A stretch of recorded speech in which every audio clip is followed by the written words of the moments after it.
Hello, everybody. In today's podcast, we have a great speaker, David Hadwick. I've met David a couple of times now, and he is heavily involved in AI in tax, but not necessarily as you may think. So really excited to start this podcast. But I have one question to ask you first, David. Are tax people boring? No, tax people are not boring. At least researchers, but even tax people in general, are fundamentally animated by something that really structure our society, which is how do we redistribute wealth? And that is so fundamental to any state, to any society, that basically they are fundamentally animated by something that is fundamental to society. And really, to me, tax is the most important vector of fairness in economics. When I started working long ago in tax, the same year there was a carbon tax being introduced on petrol in a number of countries. And it was just, I think, 10 cents a liter, sometimes even less. And people were going to the street. We're going to burn cars. We're going to have literal fights with the state, with their own respective governments. And on the other hand, when I started, there were new subsidies and there were people being completely lifted out of poverty through new lines of new streams of income that were basically financing all this. And so I think that tax people are not boring because they're fundamentally animated by how to make a society fair. And I don't think that's a boring question. I think that's really a fundamental question to people who are concerned about society. David, if you could have any superpower, what would it be? Probably speaking all languages. All languages? All languages, to understand people, their perspective. You know, they say a translated text loses a little bit of its salt.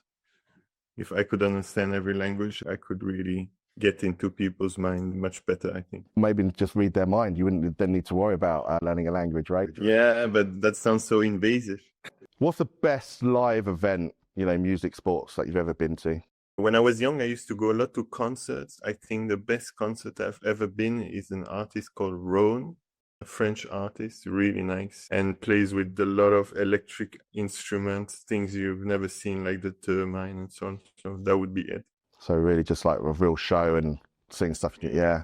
I used to love seeing Green Day. They used to get these, the kids up onto the stage. So they'd play a song, they'd get like a drummer, a guitarist, and then he would basically have these kids playing and then he would sing the song. And it's just something they always did, but it's just that level of entertainment, that level of involvement, seeing something that's different than you would normally, I suppose, see. I think it always does really, improve the atmosphere, and it makes it, the reason why you went to that live event rather than just sitting at home, right? If I move, I want a show, Do you prefer to attend a conference and listen, or attend a conference and be speaking? Definitely be speaking. I struggle in listening to people more than an hour or even 20 minutes conference presentations. Yeah, for me, it's a struggle. They need to really have good content. So, and this is also the kind of pressure I put myself when I try to make a speakership, is that I really try to have an entertaining content with some kind of flow within the presentation to keep people a little bit on the edge. So definitely speaking. I'm the same. I prefer to be going to an event to speak, because then, as you say, you have to get more involved. You have to, think about where the event is, the country, the type of people, the topics of the event, and then actually try and, as you say, create a story of what you're talking about to keep people engaged. I love it. You're looking at all these people, they're on their phones, you start speaking, and all of a sudden they all start looking up because you're like, yeah, I've got your attention now. What I'm saying is actually interesting, and it's quite good. Obviously, when people fall asleep, it's, you probably haven't hit the right spot. If you had to pick one cuisine to eat for the rest of your life, what would it be? Probably Thai or Vietnamese. Maybe Vietnamese, because Thai is a little bit more spicy. But yeah, one of the two, because they're so flavorful. They have so much diversity. And also, yeah, they use so many herbs. So for me, when I go there, whatever random food I pick is always like an explosion of flavors. It's very spectacular in your mouth. So I would definitely, probably Vietnamese, just so that I'm not eating spicy every day. I remember actually, I was traveling and I think it was my birthday actually. I was with my wife, but she was heavily pregnant. So anything spicy and things like that, it was really not a good thing for her. But we went to this, we were in Vietnam and we went to a restaurant. It wasn't anything necessarily fancy. And I just, even now, remember it was just such an amazing, like you said, the different flavors that came through. It was amazing. And I'd never necessarily been a fan of Vietnamese food, up until that point. But now it's definitely on my list, and I agree, it is different to the other foods in the region. I think it's more, as you say, it's more flavorful than the spice. The spice is there for the flavor as opposed to the heat. Yeah, I love it. I could eat it all year long. David, do you think you could win a game show? To be honest, when I was a kid, I used to watch a lot the Millionaire show, Who to Become a Millionaire. And most of the time I would manage to get at least 50,000. So I think it would depend on the quality of the jokers. If I know somebody to call on specific topics, but as an academic, you kind of have a library of knowledge as colleagues. I could probably go to like 100K, maybe 250. I guess that's winning already. Yeah. What about one of those game shows like Survivor, though, where you've got to, basically eat horrible things and live in, under the stars and, yeah, fight off other people trying to win? Yeah, we have those too. I don't know. I feel like I wouldn't do bad, but living under the sun too much, I get the genes that don't allow me to do that, basically. So it's a health hazard. I feel like I would start at a disadvantage. Probably not Survivor, probably something with general knowledge, because I tend to have quite a lot of those. Yeah, I think I'm one of these where if I was in one of those game shows where, you have to win people over, I'd be voted out first. I think I annoy people way too quickly. Yeah, so you have to have a very thick skin, or in my wife's case, you just don't listen, and then that way I can't annoy her because she's not listening to me. So I think anything where I have to basically win people over, I'd be out straight away. First of all, tell us, what are you currently doing, and why did you get into tax? Right now, I'm a researcher at university, primarily. I'm researching the use of artificial intelligence by tax administration and all of the impact that it has on tax procedure and taxpayers' fundamental rights. And you're right, indeed, before that, I was a junior lawyer because, they don't make you lawyer on the day one.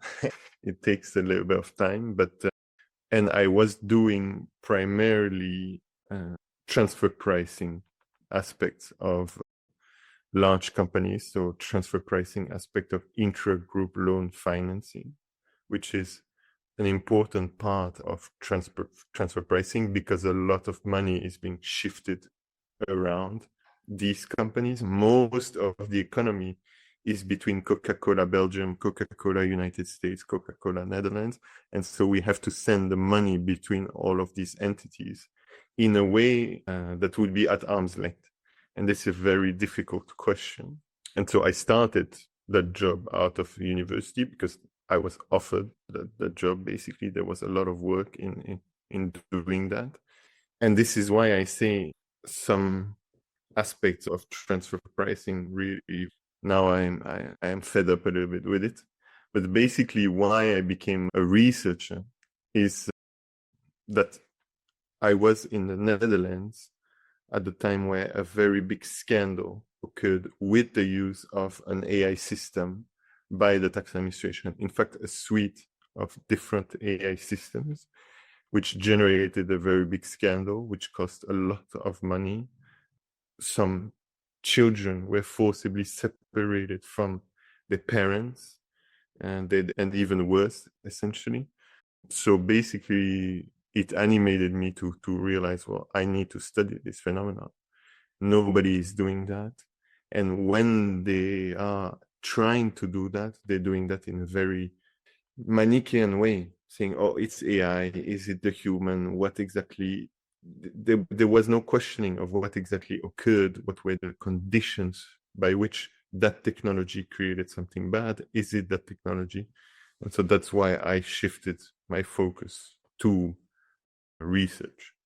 It's also because I was doing a lot of paper pushing. So, so at some point I thought changing the job maybe would be not too bad.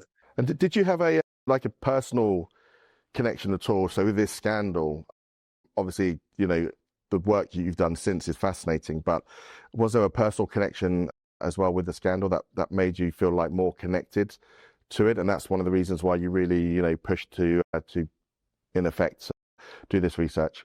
Yes, indeed. So I studied in the Netherlands for 5 years. And so I knew people whose either them or their family members were affected by the scandals. And in fact, there are other similar scandals that occurred from different institutions where I also, for the exact same reason, and I'll go about the reasons, etc., what exactly occurred, but there are similar scandals that happened with different institutions in the Netherlands, and I also know people who are affected by these scandals. And so for me, I was strongly animated by the fact that we need to study this.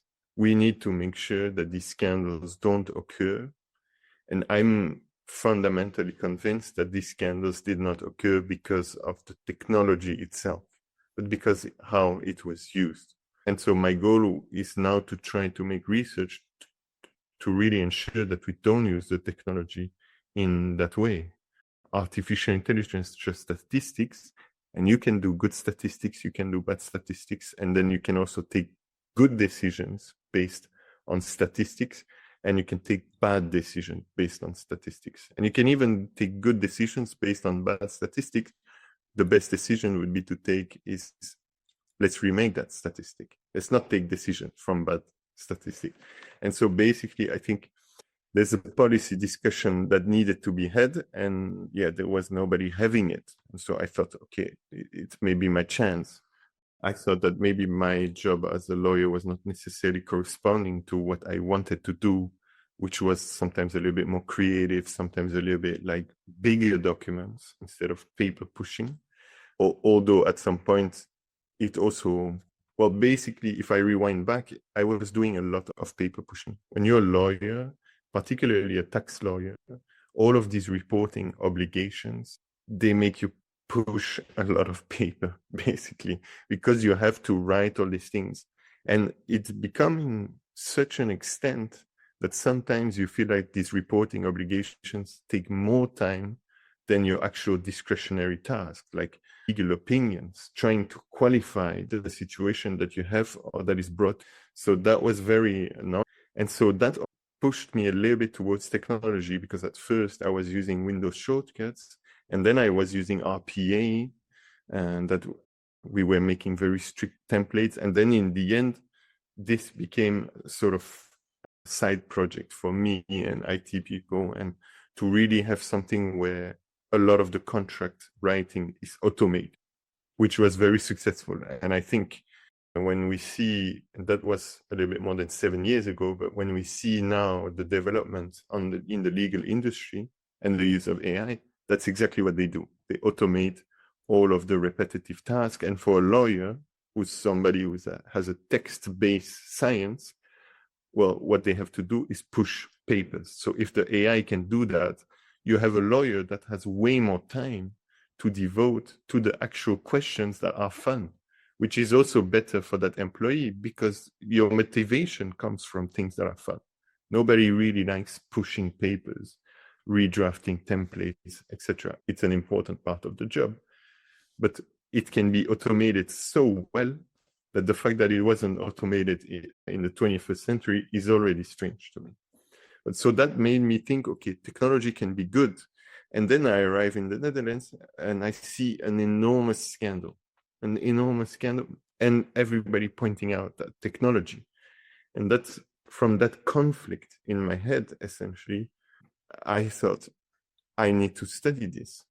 I need to absolutely make sure, one, that this doesn't happen to people that I know and to people in general, and two, that the people who actually made that scandal don't get like some kind of strange scapegoat by saying, oh, it's not us, it's the fault of technology, artificial intelligence, it's unsupervised, it's because of the technology. I thought that's absurd.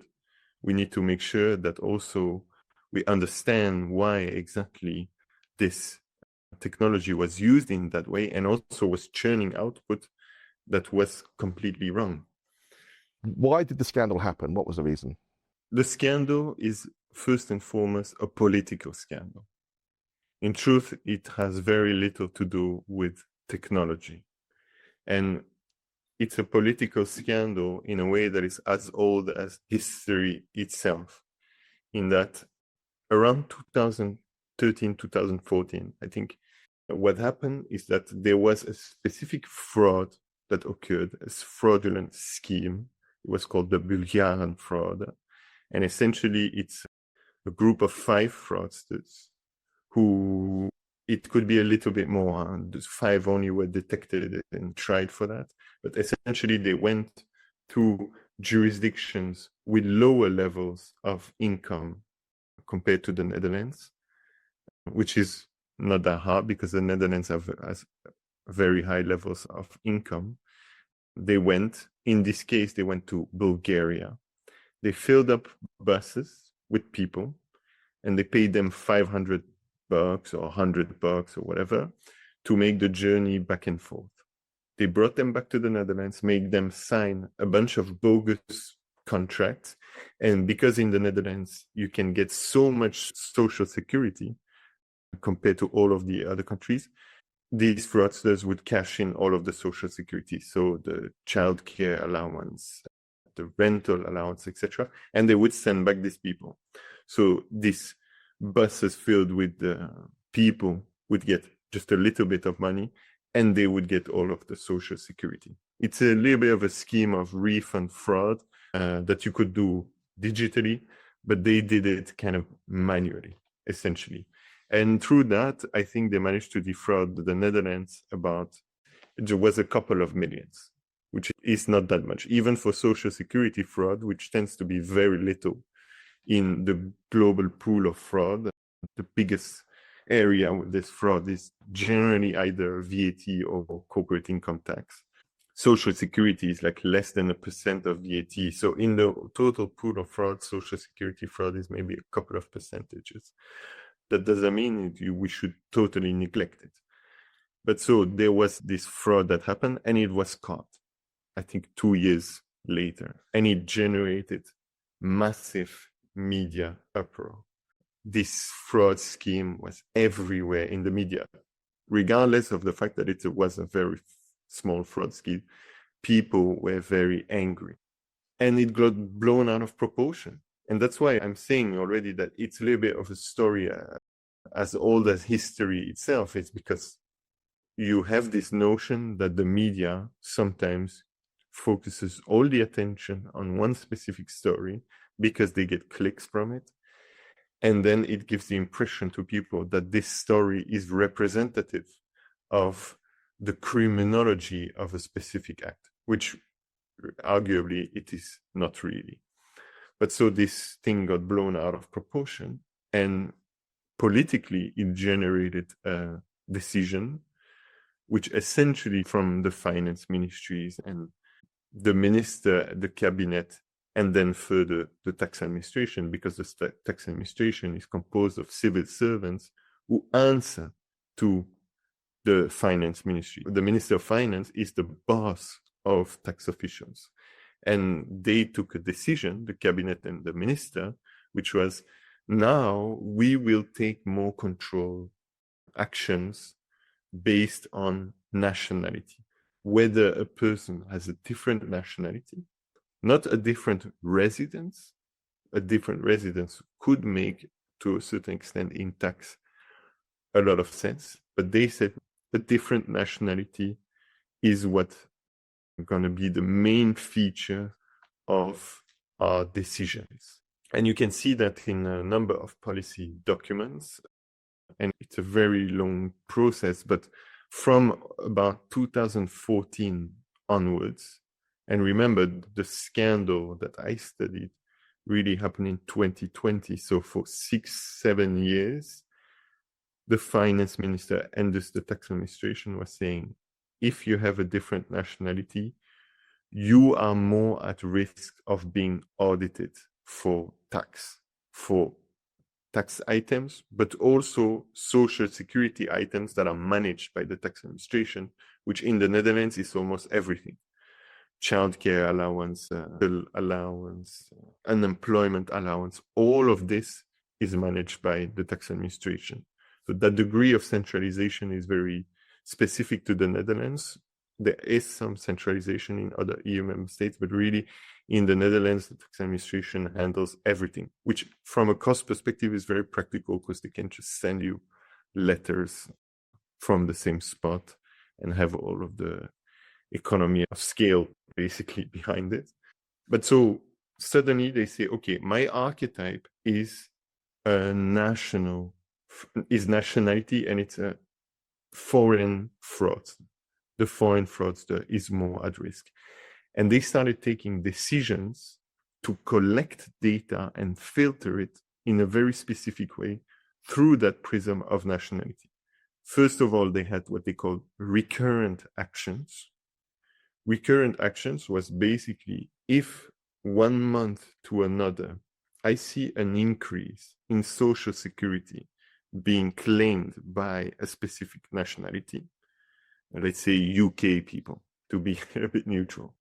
If basically they see that the people from the UK that live in the Netherlands ask for more social security money from 1 month to the other, they would control the people of that nationality, which is very strange. You don't do that at all with the tax administration. Why? First of all, because there are demographic reasons for that money to increase. Some people are born, some people die. And so basically these fluctuations create fluctuations in the social security money that should be, or that ought to be claimed by these people. That's just normal. And second, in theory, the tax administration is supposed to use risk management. Risk management is to say you have a level of risk, you have an appropriate treatment for it. And if you look at the predictive value of nationality, so how much nationality is going to contribute to most of the fiscal risks that are cataloged in the world, you see that it's almost zero. Most of the time, nationality has nothing to do with it. So it's a very poor predictor of the risk of fraud. And so when you center your whole policy and all of your actions around nationality, you are centering them around a very poor predictor of fraud. And ultimately, you are also centering them around a very high predictor of discrimination. So you have something that is very likely to discriminate people and very unlikely to catch fraudsters.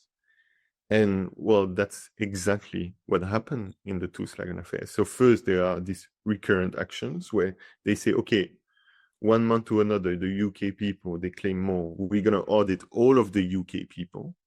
They could never do that with the Dutch people, because then they would have to audit 17 million people, which is totally impractical and impossible. And then they had what they call spontaneous actions, where they would get a signal, a very localized signal about like a specific agency where there's potential fraud. And instead of saying, okay, I'm going to audit a subset of the people in that agency, the one that I deem the most at risk of fraud, they would audit everybody of that nationality. So they got a very specific signal about a specific school in Amsterdam that had a little bit more people from Ghana. This is documented. It's the case of Arena and Balen, if you want to know. This was documented by the Dutch Data Protection Authority. They get a very specific signal about, I think it was like 50 or 60 people from Ghana. Well, they audited 2,000 all Ghanaians in the Netherlands. From a specific signal in Amsterdam, they thought, we audit everybody. And this is not good, from fraud, from a recovery perspective to try to recover as much money. But this is also not good from a statistical perspective, because what you are doing is creating a sample bias. So a sample bias is when the sample of people that you select do not correspond to the target population of the phenomenon you're trying to study. So the best way to example that is imagine you're trying to study pistachio ice cream and you only buy raspberry sorbet. Do you think that the conclusions you're going to take about pistachio ice cream are going to be correct? Of course not. And that's exactly what happened. And then the machine learning model that does this risk management, so the, let's say, risk scoring model that says, Andrew is at very low score, I'm not going to audit him. David is at very high score, I'm going to audit him. Well, this model saw that there was a much larger proportion of foreigners within the data, and it immediately learned, well, foreigner means risk of fraud. And so that's initial sample bias transformed in a feedback loop where ultimately you had almost only foreigners that were being selected, which you could argue was the policy in the very beginning when they had this first Bulgarian fraud. The minister said the archetype is this foreign fraudster.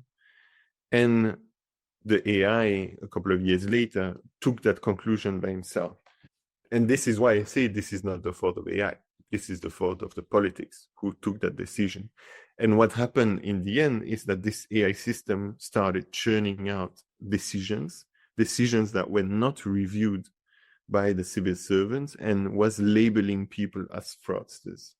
And being labeled as fraudsters is terrible because you are asked to reimburse all of the money that you ever received, which can be enormous because you get so much money in the Netherlands. So for some people, so the average was 35,000 euros that they were asked to reimburse within 6 weeks. Otherwise, interest are charged over it. The maximum amount is about 300K. And on top of it, you are labeled as a criminal. So because you're labeled as a criminal, you can lose the custody of your children forcibly. And this is what happened for people. And people were asked to reimburse so much money that it drove them in debt. They had to sell their houses. But the truth is that the conclusion of that AI system who was labeling people as fraudster were entirely wrong because they had been learned from data that had been completely poisoned. And so ultimately, the model was making about 94% of errors. Only 6% of the conclusions were actually accurate. But these people were labeled as fraudsters with all of the bad consequences that ensued from it. So that's a little bit the whole case in a way. Sums up the use of AI generally is that, first of all, you need to ask the right questions. You know, you can't, if you ask a question in a certain way, the answer will be, you know, geared towards how you've asked it. And just changing, you know, or adding, you know, some additional information or just changing the question can have a massive outcome as well. But then I think the second sort of part is that with the information you then get back, don't just take it as gospel. You have to then say, right, let's do additional, you know, sort of research or additional analytics on that data to see actually if it is correct or if there are other factors that could, you know, change the outcome. I think, you know, we've talked before where, you know, you could have information and then just by adding one other classification, it changes the results completely. And I think that's the general, I think that's potentially the general problem we're going to see in general AI use, not just in tax, is one, people will ask a question. The answer they'll get back may be the right answer, but for the wrong question in effect.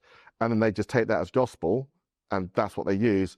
Whereas actually there's additional answers that should be considered and taken into consideration that they then don't use. And I think human nature means that people would just be lazy, I think, and just go, oh, there's the answer, that's what I'm going to use. And I think that's where the real sort of risk in general AI, you know, is. I agree. The fact that people use the AI as a form of assistance for decision making makes a whole lot of sense to me, whether that is the tax administration, a doctor, or any kind of quote unquote liberal profession. It would be very strange for me that the tax administration, who invests so much power in, when they, take off their jacket and go back home, suddenly have more power because suddenly they can use AI. That I would find very strange. The real problem, as you pointed out, is people didn't review decisions. There was no institutional process to systematically, or at least upon query or prompt, to review that decision. And this is a scandal that in other scandals in AI, we always systematically see that. The first red flag of every scandal is when the politics take a decision that tries to gear data collection in a specific way, or tries to eliminate review processes. And this happened in the Netherlands, but this happened also in Australia with Robodebt. This happened in the Fujitsu Horizon scandal in the UK. And this is currently happening in a number of countries at the moment. I want to really tell them and warn them, when you do that, you do automation 1 step forward, 2 steps back. And mark my words, but in 5 to 10 years, you're going to have to pay the bill for doing that. You think you're saving money? No, you're just creating a loss for the future, and a massive one for that matter, because the Toeslagen affair, so the Dutch case, now cost about 15 billion. Remember, it's for a crime that the total of it per year is 150 million. You never catch the total of it. In a couple of years, they managed to create more losses than 100 years of that crime. Is that efficient? How are we going to even recuperate that kind of money? And so I really want to warn policymakers on that point. Taking out review process has never yielded any positive result in the long run. Never, never, ever. And this is the best example of it, because literally they were telling taxpayers, the algorithm said so. The algorithm said that you are guilty, so you are guilty. Yeah, but what do you think? And if we look at, for example, clustering, and we look at k-means clustering, I'm just taking any kind of learning algorithm, you see that just the initial of saying, oh, we should make 2 or 3 clusters. So just this initial user-defined hyperparameter can generate so much different results. And this is exactly what happened in the Netherlands, is that by using nationality as filtration feature, the problem is that nationality correlates with so many other things. There are more people of a certain religion within nationality. There are more people of a certain proximity with people, certain people of a socioeconomic status within a nationality. And so it created massive problems. And this is why in the AI Act now, one of the prohibited practice is to use nationality or to use sensitive features that are not related to the context, so nationality being a prime one, to take very harsh, disproportionate decisions about people. Now it's considered social scoring, which is a prohibited practice, so Article 5 of the AI Act. And it has been prohibited as a result of this Dutch scandal, because that's what the Netherlands was doing. They were using social network analysis and say everybody of that nationality within the network of that school will be audited, basically, completely omitting all other objective predictors of fraud that they could have been using. So really trusting AI, and it's really a lawyer thing, because I've never met an IT expert that trusts an AI system. They are so much used to bugs, etc. The only people who could really take that decision, in my opinion, are like lawyers and management kind of people, because it's absurd. It's absurd when you know exactly what happens behind and how just a little tweaking of a knob can completely change the shape of a curve, or can completely change the mean distance between all your clusters. You know that trust is a thing that should be completely out of the head of everybody in that relationship. So I agree with you. Yeah, I think you once told me that the idea of your work is ultimately to be the pebble in the shoe, which I think is a great analogy, right? It's just having that reminder that, you have to do things in the right way. You have to not just take and assume.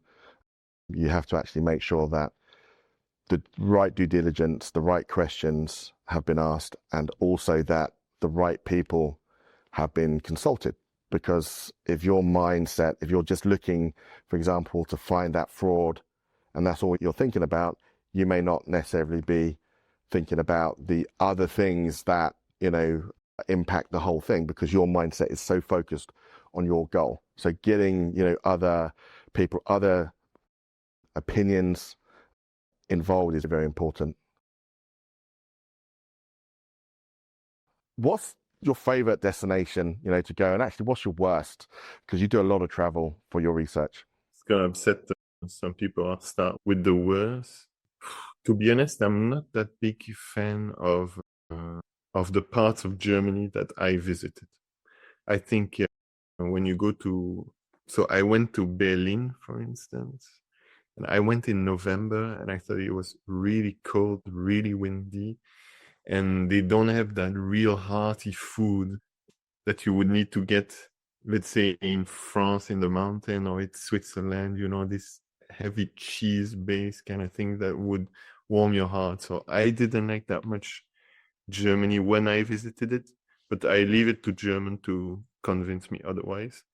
My favorite place, it would probably be Laos. I went to Luang Prabang, and it's just such a beautiful country with people who are really so helpful, so nice. And I only went for a week basically. And the food is delicious. The people are so nice, and it's very untouched by the hustle and bustle that you see in other Asian countries neighboring Laos. So it doesn't have that commercial tourism. Yeah, I think there's a lot of backpackers and so on, but I also don't go in the same place as them. So I was really almost like on the pilot of my little island. And the food is so delicious. It is really spicy. Because even Thai people say that Lao people eat super spicy, but the people are so nice. So if I could, I would definitely go again to Laos. And you said that in the past you've had challenges. I know you love Asia, as a destination to go because of that hustle and bustle and the, I think you said like the electricity of the whole place. But you've also, I think, mentioned to me, sometimes you have to be a little bit cautious. I think you mentioned, I think, sub-Saharan Africa, where, because of the, the countries there, developing countries. I think you mentioned you have to keep certain things on your body or at all times, because even things like, malaria tablets and things like that could just go missing, right? Because they're just in such short supply. Yeah, I mean, it's a common thing. In a way, you also have to be aware of pickpockets in London, so it's just cultural things. But I do think that when you travel, and that's true for Laos, but that's also true for Africa in general, when you travel, you meet different people, and different people bring different perspectives. Some of them are good, some of them are bad, some of things you need to be adapting. But it's true that each time I travel, because I have to adapt, because I ultimately you become more and more multifaceted and more prepared for coming back home and having these new perspectives. And it's true that when I travel there and I come back here, I have this perspective where I'm thinking, we have it good, and we should be thankful for that, I think. So that's also my perspective on this, in that. What about the use of technology? I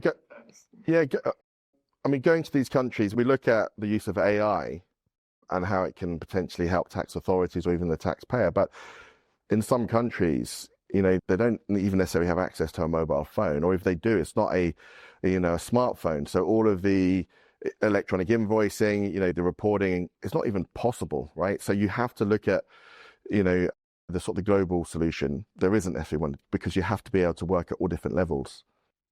Yeah, I agree. That's a thing that maybe it's going to be a little bit controversial, but that's a thing that certain institutions in the tech space, in my opinion, particularly the OECD, tends to forget, essentially, is that certain policies need to come first before tax policies. And typically, when we look at the tax 3.0, so really heavily using technology to be able to calculate everybody's tax immediately, it has technological prerequisites that are not adapted to many countries, in fact, to most countries in the world.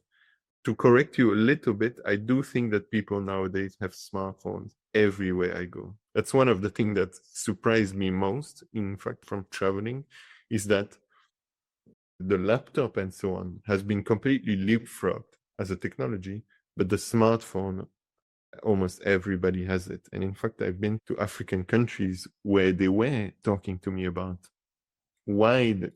criticizing me, really saying, why do you have a bank where you could have totally all your money on a blockchain with crypto and so on? Why do you trust the bank? And it's almost the digital equivalent of having your pillow stuffed with cash, essentially, is that now they're like, I don't trust this middleman, but I have my own ecosystem of digital solutions that sometimes they have built themselves. So they have smartphones, but you need to have most of the economy being completely formal, being completely declared, being in a way cash-based and exchange-based and not, for instance, barter-based, which still exists in a lot of parts of the world. And so that's where technology can help, but not yet tax technology. First, we need to make sure that we have policies in place so that there's a fair distribution, fair use, and fair level of digital literacy for everybody to be able to enter the ecosystem of tax technology, where that relies on other technologies. So tax technology need other technologies like, for example, a smartphone, a taxpayer touch point, transfers of data, etc. And indeed, invoicing. If you don't have an ecosystem where you can control all of the nodes on your network, it makes very little sense, in my opinion. It can be circumvented fairly easily just by buying stuff in the informal economy. You'd be surprised how many countries in the world don't even have a supermarket. They have shops. It's going to be 10 shops next to each other, one selling meat, or one selling poultry, one selling beef, one selling veggies, one selling metal bits, one selling washing liquids, etc.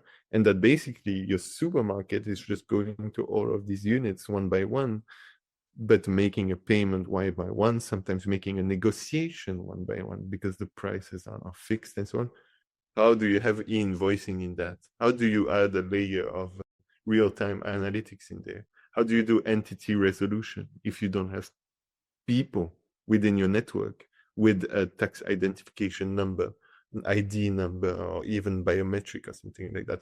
This is extremely hard and requires a lot of money, and somehow coincidentally can only be done by specific actors on the market. But do you think, I mean, you use the example about using blockchain or the cryptocurrencies as a form of payment. One of the things I think that, tax authorities, they're trying to digitalize to, I suppose, reduce fraud in many ways, but to make it easier to be able to report and collect the taxes. But ideally, to also make it easier for the taxpayer to be able to do the same thing. And I think we used an example recently with another podcast with Hadwick, and he was, we're talking about the credit card. If you pay by cash and you submit an expense form, you have to fill out everything manually. Whereas if you put everything on a credit card, you can download everything. It's already there. We know where you went, who you bought it with. There's the evidence. Everything's fine. And I think there's a potential similar problem that would happen if you went to that cryptocurrency form of payment, because you then it's completely, it's a dark economy almost. It's almost cash, but electronic. And so therefore, the authorities wouldn't be able to use that information to then reconcile, what's actually, that you've actually bought or sold what you've said that you have. And as a result, we then may have to, produce even more reports and, even more of reliance on things like e-invoicing to be able to prove what's happening. Do you think that's, there's truth in the fact that some technology means that it may benefit one area, but it may, for example, cause problems for, say, the tax authorities? They then have even less information, and that then makes it even harder for them to be able to do their job. I think that's totally right. And it's a little bit my point, but you say it even better. That essentially, how can I say? So basically, in the very beginning, before we used AI, we had local selection at the tax administration. So that was the tax administration 1.0. The auditor would go to a bar, realize, oh, well, they're not using the cash register. I'm going to report them. They're going to be audited. So it was a very direct relation. And the local auditor would pull most of the shot.